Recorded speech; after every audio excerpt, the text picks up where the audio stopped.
आज की इस वीडियो में हम लोग शुरू करेंगे अध्याय 7 से।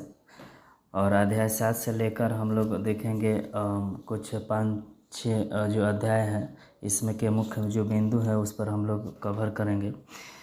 जैसे प्रारंभिक राज्य, इसमें है महाजनपदों का विकास।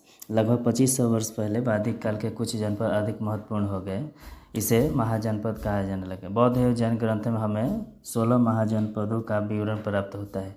इसे अंग, मगध, काशी, कौशल, वत्स, अवंती, वज्जी, मल आदि महाजनपद मुख्य थे।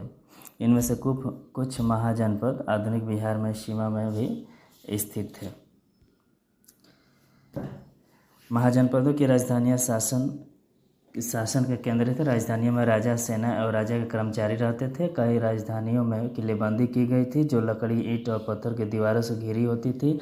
ऐसा लगता है कि लोगों ने अन्य राजाओं के आक्रमण से डरकर अपनी सुरक्षा के लिए इन किलों का निर्माण किया होगा। आगे देखेंगे मगध का उत्थान। मगध के उत्थान में जैसे कि मगध का फैलाव हम लोग जानते हैं कि मुख्य जो आधुनिक बिहार के राज्य पटना मगध प्रमंडल तक था। मगध के उत्थान के में इसके निकटवर्ती जो क्षेत्र थे उसमें लोहे की खानें थी जो अच्छे हथियारों के निर्माण में सहायक थी। और मगध का जो राज्य गंगा नदी घाटी के स्थित होने के कारण उर्वर और उपजाऊ था।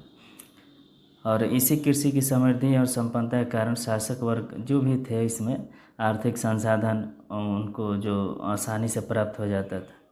और इस क्षेत्र में व्यापार करना भी उनके लिए बहुत आसान था और व्यवसाय भी विकसित था। और मगध क्षेत्र में जंगल भी बहुत है। यहाँ देखिए मगध के प्रथम महत्वपूर्ण शासक बिम्बिसार थे। इसमें हमने बोला कि जो भी मेन पॉइंट हो गए इस रिलेशन का, जितने भी हमारे कक्षा 6 के लिए इस पूरे बुक का जो भी मेन पॉइंट है उसको मैंने कवर करने का प्रयास किया है। तो इसमें देखें मगध के प्रथम महत्वपूर्ण शासक बिम्बिसार था। उसने अपनी स्थिति मजबूत करने के लिए कौशल लिच्छवी राजवंश के साथ वैवाहिक संबंध स्थापित किए। अपने राज्य की पूर्व सीमा स्थित अंग महाजनपद पर आक्रमण कर मगध में मिला लिया था तथा गंगा नदी के मार्ग से होने वाले व्यापार से अधिकतम लाभ प्राप्त किया। इससे राज्य के आर्थिक संसाधन में वृद्धि हुई। इसके बाद यहाँ आपका बिम्बिसार का पुत्र अजातशत्रु अपने पिता के बाद मगध का राजा बना। उसने अपने पिता की साम्राज्य विस्तार की नीति का अनुसरण करते हुए कौशल और वज्जी संघ के साथ युद्ध किया। कौशल का राजा प्रसेनजित के युद्ध में पराजित करके काशी प्राप्त किया। अजातशत्रु ने अपने मंत्री वशकार की सहायता से वज्जी संघ के सदस्यों में फूट डालकर उनकी शक्ति को कमजोर कर लिया था।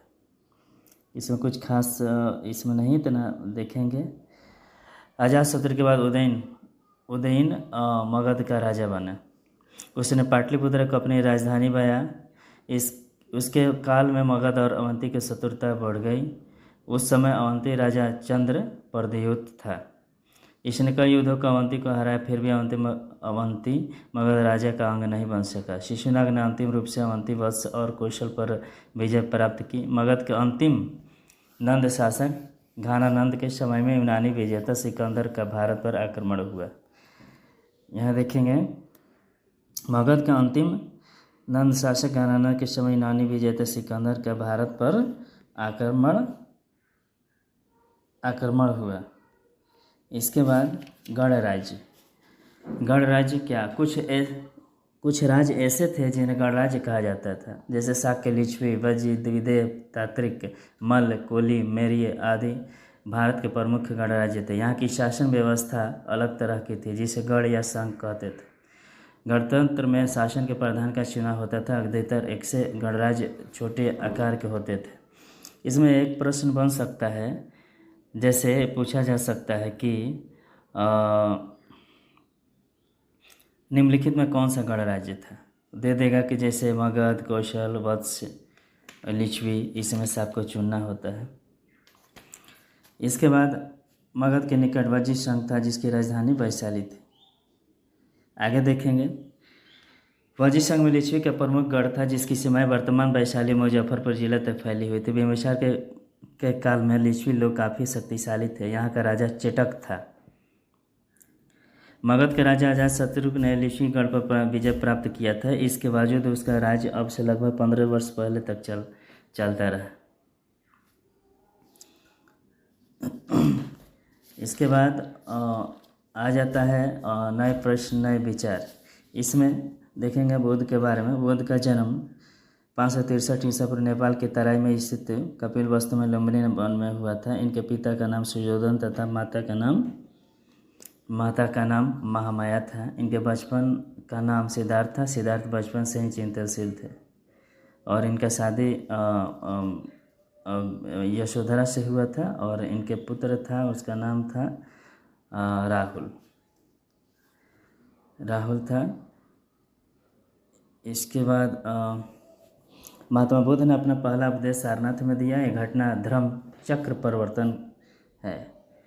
यहाँ ये पॉइंट बहुत इम्पोर्टेंट है। यहाँ जो महात्मा बुद्ध ने अपना पहला उपदेश सारनाथ में दिया, यह घटना धर्म चक्र परिवर्तन कहलाता है। इस पटना को यादगार बनाने के लिए बाद में सम्राट अशोक ने सारनाथ में एक विशाल स्तूप का निर्माण कराया था। देख रहे हैं।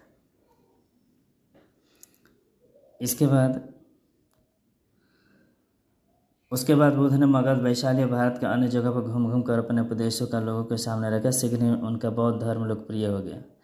80 वर्ष की आयु में 483 ईसा पूर्व में कुशीनगर गोरखपुर में है जो उसकी मृत्यु हुई। मगध के राजा बिम्बिसार उनके प्रमुख अनुयायी बने। इसके बाद जैन धर्म के देखें। जैन धर्म के संस्थापक ऋषभ देव थे। जैन धर्म में कुल 24 तीर्थकर होने की बात कही जाती है। तीर्थकर का अर्थ होता है धर्म प्रचार करने वाला और दो लोगों को रास्ते बताने। धर्म तीर्थकारों के क्रम में 23वें थे पाशरनाथ, जो काशी के अशोक के पुत्र थे। 24वें तथा अंतिम तीर्थकर महावीर इस धर्म का सर्वाधिक महत्वपूर्ण विचारक थे। इन्होंने इस धर्म में अपेक्षित सुधार करके इसका व्यापक स्तर का प्रचार किया। महावीर का मूल नाम वर्धमान था। वर्धमान का जन्म 540 ईसा पूर्व वैशाली के निकट कुंडा ग्राम में हुआ था। इनके पिता सिद्धार्थ जातक क्षत्रिय कुल के प्रधान थे। इनकी माता त्रिशला वैशाली की लिच्छवी राजकुमारी थी और इनका जो विवाह हुआ था यशोदा नामक राजकुमारी से हुआ था।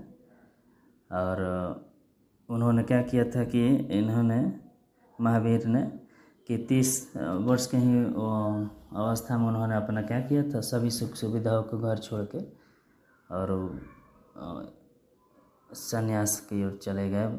और 12 वर्ष की कठोर तपस्या के बाद उन्हें ज्ञान की प्राप्ति हुई थी और ज्ञान की प्राप्ति के बाद ही ये महावीर कहलाए थे।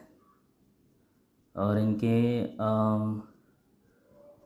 मृत्यु 72 वर्ष की उम्र में हो गई थी, 468 ईसा पूर्व पावापुरी में।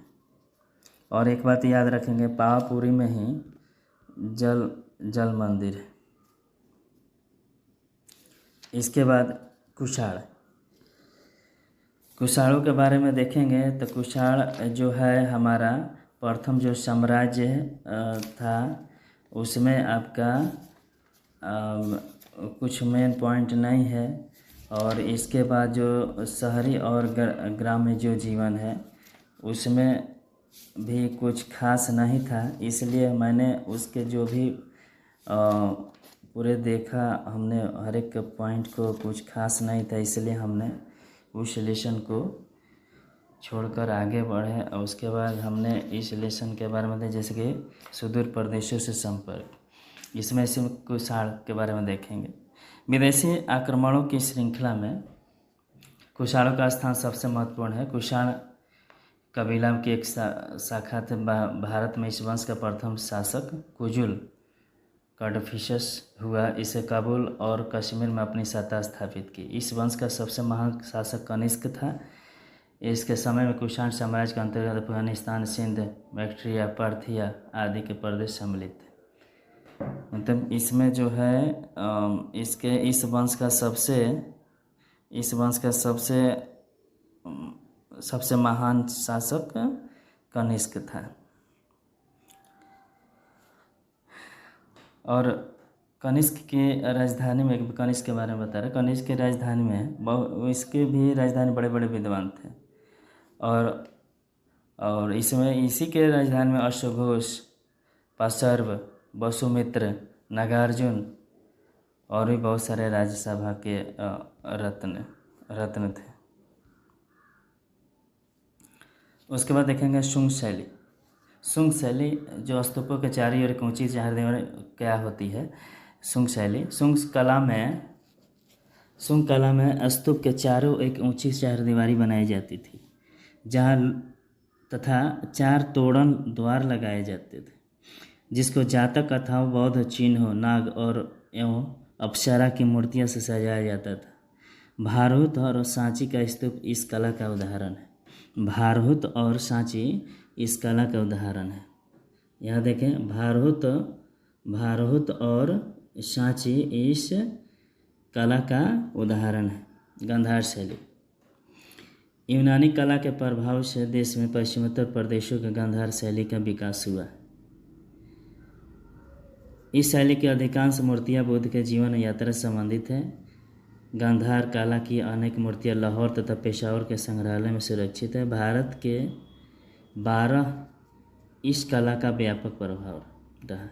इस शैली को इंडो ग्रीक शैली भी कहा जाता है। इस शैली को क्या कहा जाता है? इंडो ग्रीक शैली। इस शैली को इंडो ग्रीक शैली भी कहा जाता है। इसके बाद एक है इसमें अमरावती शैली। ये आंध्र प्रदेश के अमरावती के बुद्ध की गुंटूर जिला में से बुद्ध की कई मूर्तियां मिली हैं। यहाँ प्राप्त स्तूप की मुख्य विशेषता इसकी संगमरमर की पट्टिकाएं हैं, जिन पर बुद्ध के जीवन से संबंधित दृश्यों का चित्रण किया गया है। इसमें पशु और पुष्पों का भी चित्र है। यह कला विदेशी प्रभाव से पूर्ण रूप से मुक्त है। अमरावती शैली। इसमें बहुत सारे प्रश्न बन सकते हैं। इस लेसन में हमने देखा कि शुंग वंश का संस्थापक कौन था, प्रसिद्ध यूनानी शासक कौन था, कनिष्क की राजधानी कहाँ थी, और इसके बाद देखेंगे नए साम्राज्य और राज्य। समुद्रगुप्त 335 से 325 ईस्वी तक गुप्त वंश का सबसे प्रभावशाली शासक था। इसके बारे में राजकवि हरिशरण द्वारा लिखित एक प्रशस्ति से जानकारी मिलती है। इसे पर्याय प्रशस्ति भी कहते हैं। इसके अतिरिक्त समुद्रगुप्त के बारे में एरण अभिलेख, मध्य प्रदेश और विभिन्न प्रकार के सिक्कों आदि से भी जानकारी मिलती है। जो गुप्त वंशावली थी तो श्रीगुप्त आपका 240 से 280 घटोत्कच 280 से 379 से चंद्रगुप्त प्रथम का जो है 319 से 335 ईस्वी तक, समुद्रगुप्त 335 से 375। समुद्रगुप्त का जो शासन था 335 से 375। रामगुप्त का 375 से 375 ईस्वी ही है। चंद्रगुप्त का 375 से 415। कुमारगुप्त का 415 से 455 ईस्वी। स्कंदगुप्त का है 455 से 467 ईस्वी। इसके बाद है कुमारगुप्त। चंद्रगुप्त द्वितीय के बाद इसका पुत्र कुमारगुप्त शासक बना। इसके शासनकाल में शिक्षा के महान केंद्र नालंदा महाविहार की स्थापना की गई। कुमारगुप्त का शासनकाल अपेक्षाकृत शांत था, लेकिन अंतिम समय इसे पुष्यमित्रों के आक्रमण का सामना करना पड़ा था। स्कंदगुप्त 455 467 ईस्वी। कुमारगुप्त के बाद स्कंदगुप्त शासक बना। जब वह पुष्यमित्रों को पराजित कर लौटा तो पृथ्वी पिता की मृत्यु का समाचार मिला। उसी समय उत्तर पश्चिम प्रांत में हुड़ों के आक्रमण शुरू हो गए थे। इसने हुड़ों को भी पराजित किया और शक्रादित्य की उपाधि धारण किया। यहाँ बहुत इम्पोर्टेंट है। यहाँ उसी समय स्कंदगुप्त के बाद गुप्त शासक हुड़ों का आक्रमण किया, सब पराजित किया और शक्रादित्य की उपाधि धारण किया। स्कंदगुप्त के बाद गुप्त शासक हुड़ों का आक्रमण सफलतापूर्वक सामना नहीं कर सके। साम्राज्य धीरे धीरे कमजोर होने लगा। हुड़ों के लगातार आक्रमण के कारण गुप्त शासक अपने विस्तृत साम्राज्य को संगठित नहीं रख सके और अंततः इनका पतन हो गया। अहोड़ कौन था भाई? तो होड़ों का साम्राज्य पर्शिया से खोतान तक फैला हुआ था। इसकी राजधानी अफगानिस्तान में बामियान थी। प्रथम होड़ शासक जिसने भारत की ओर रुख किया था वह तोरमान था। चीनी यात्री कहते हैं कि इसका पुत्र मेहर कुल बौद्ध धर्म के प्रति घृणा का भाव रखता था। इसने कई बौद्ध भिक्षुओं की हत्या कर दी और अनेक बौद्ध विहार नष्ट किए। यह संभवतः शैव धर्म का अनुयायी था। पुष्यमित्र जो है, पुष्यमित्र कौन था? इसके बाद देखेंगे हर्षवर्धन। गुप्त साम्राज्य के पतन के बाद पुष्यभूति वंश सबसे शक्तिशाली अवस्था में रहा। इनकी राजधानी थानेश्वर थी और इनका पहला महत्वपूर्ण शासन प्रभाकर वर्धन था। हर्षवर्धन का राज्यारोहण 606 ईस्वी में संकटपूर्ण स्थिति में हुआ था, जब बंगाल के शासक शशांक ने पुष्यभूति वंश को कमजोर कर दिया था, परंतु हर्ष ने अपनी प्रतिभा के इस वंश को मजबूत और स्थिर बनाया। इसने सफल सैनिक अभियानों द्वारा पंजाब से बंगाल तक साम्राज्य विस्तार किया। कुछ इतिहासकारों के अनुसार कामरूप, असम, कश्मीर के शासक इनकी अधीनता स्वीकार करते थे। हर्ष ने नर्मदा के दक्षिण के साम्राज्य विस्तार करना चाहा, लेकिन चालुक्य वंश के शासक पुलकेशिन द्वितीय ने उसे पराजित किया। हर्ष के संदर्भ में हमें इसके राजकवि बाणभट्ट की कृति हर्ष रचित, बाणभट्ट ने ही हर्ष रचित मधुबन, बांसखेड़ा और संजान ताम्रपत्र लेख पर मेनसांग की यात्रा वृत्तांत आदि से जानकारी मिलती है। बाणभट्ट ने का ही कृति है। मेनसांग एक चीनी यात्री था जिसने हर्ष के साम्राज्य का भ्रमण किया था। इसने हर्ष के शासन पर प्रशासन, आम लोगों के जीवन का विस्तृत वर्णन अपने यात्रा वृत्तांत में किया। हर्ष को मेनसांग ने बौद्ध धर्म का महान उपासक बताया, लेकिन वह शिव और सूर्य का भी उपासक था। वातापी के चालुक्य, इस वंश का प्रथम प्रतापी राजा पुलकेशिन प्रथम हुआ। पुलकेशिन द्वितीय इस वंश का सबसे महान राजा था। 611 ईस्वी में पुलकेशिन द्वितीय ने गद्दी पर बैठने के साथ ही आंतरिक समस्याओं का सामना किया। पल्लव का प्रथम महत्वपूर्ण शासक महेंद्र वर्मन प्रथम 600 से 630 ईस्वी पूर्व, और चालुक्य शासक पुलकेशिन द्वितीय ने इससे पराजित किया था। महेंद्र वर्मन का पुत्र नरसिंह वर्मन एक महान योद्धा था। इसने अपने पिता के पराजय का बदला लिया। पुलकेशिन द्वितीय को पराजित कर इसने वातापी कोंड की उपाधि धारण की।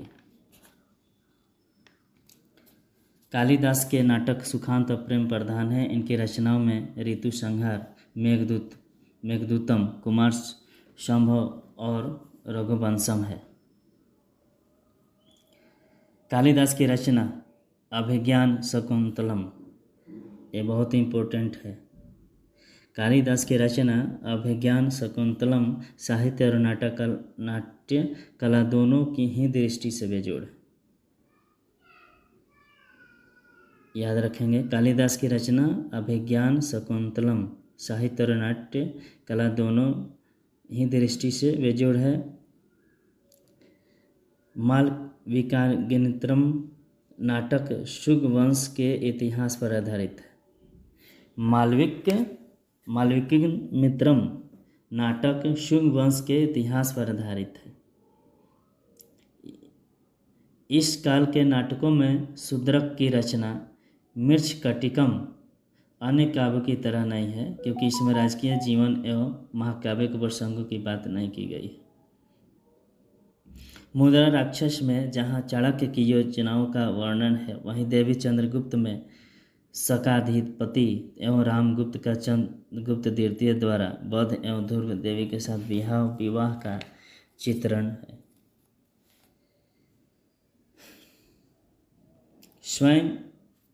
स्वयं हर्षवर्धन ने भी उच्च कोटि का नाटककार था। इसमें नागानंद, रत्नावली एवं प्रियदर्शिका नामक 3 नाटकों की रचना की। यह संस्कृत के गद्य साहित्य का सर्वोत्तम उदाहरण है। चंद्रगुप्त द्वितीय ने रण और रत्न में से एक अमर सिंह ने अमरकोश की रचना की। वात्स्यायन का कामसूत्र भी इस काल का प्रसिद्ध लौकिक ग्रंथ है। इसमें व्यवहारिक जीवन के सभी पक्षों के तार्किक विवेचना किया गया है। इसमें नागरिक के लिए अच्छे व्यवहार, संगीत, नृत्य, गीत आदि की भी शिक्षा से संबंधित चर्चा है। इलंगो इलंगो नामक कवि ने शिल्पदिकारम की रचना की। शिल्पदिकारम की रचना की। इसमें कोलम नामक व्यापारी का उल्लेख है। इलंगो नामक कवि ने शिल्पदिकारम की रचना की। यह कोवलन नामक व्यापारी का उल्लेख है। मणिमेखलाई लगभग 400 वर्षों के बाद तमिल भाषा में ही सतनार द्वारा लिखा गया। इसमें कोलन और माधवी की बेटी की कहानी है। एक चीज़, गुप्त काल का सर्वोत्कृष्ट मंदिर झांसी उत्तर प्रदेश जिला में देवगढ़ का 10 अवतार मंदिर है। इस काल का सर्वोत्कृष्ट मंदिर जो झांसी उत्तर प्रदेश देवगढ़ का 10 अवतार मंदिर है। यह वैष्णव धर्म से संबंधित वास्तुकला एवं महत्वपूर्ण वैष्णव धर्म का है।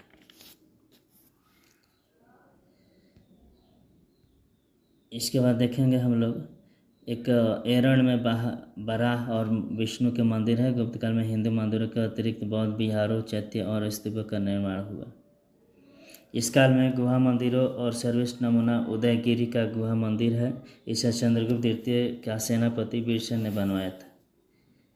जो गुहा मंदिर उदयगिरी में है उसको चंद्रगुप्त द्वितीय का सेनापति वीरसेन ने बनवाया था। इस पूरे लेसन और एक थोड़ा सा आर्यभट्ट के बारे में बता दें। आर्यभट्ट भी जो इस काल का बहुत वैज्ञानिक थे, जो आप जानते हैं। उन्होंने ही शून्य संख्या का पहले प्रयोग किया था और इन्होंने ही बताया था कि पृथ्वी गोल है और ये अपने धुरी पर घूमती है, तो इसका छाया चंद्रमा पर पड़ती है तो ग्रहण लगता है। और इनका ही रचना आर्यभट्टीय है और इनका कर्मभूमि बिहार के पटना में नज़दीक जो तारगना मौसौड़ी नामक स्थान पर था। और आयुर्वेद के विद्वान और चिकित्सक धन्वंतरी चंद्रगुप्त द्वितीय के भी दरबार में रहते थे। नागार्जुन रसायन शास्त्र एवं धातु विज्ञान के जानकार थे। नागार्जुन रसायन शास्त्र धातु विज्ञान के जानकार थे। उन्होंने सोना, चांदी, तांबा आदि के प्रयोग से रोगों का इलाज बताया था। मेहरौली में लौह स्तंभ है और भागलपुर जिले बिहार के सुल्तानगंज में प्राप्त बुद्ध की 7.5 फीट की प्रतिमा एक मिली थी, जो धातु विज्ञान का उत्तम नमूना है। यह लगभग 1 टन का है। इसमें आप आर्यभट्ट के बारे में भी देखें और धन्वंतरी जो आयुर्वेद के विद्वान थे और नागार्जुन रसायन शास्त्र और धातु विज्ञान के। और इसमें जहाँ तक में संभव हुआ हमने इसमें जो मुख्य बिंदु था, मेन जो पॉइंट था, उसको हमने देखा है, पढ़ा है और बताया है। खैर आप लोग भी इसे देख लेंगे और आज के इस वीडियो में इतना ही।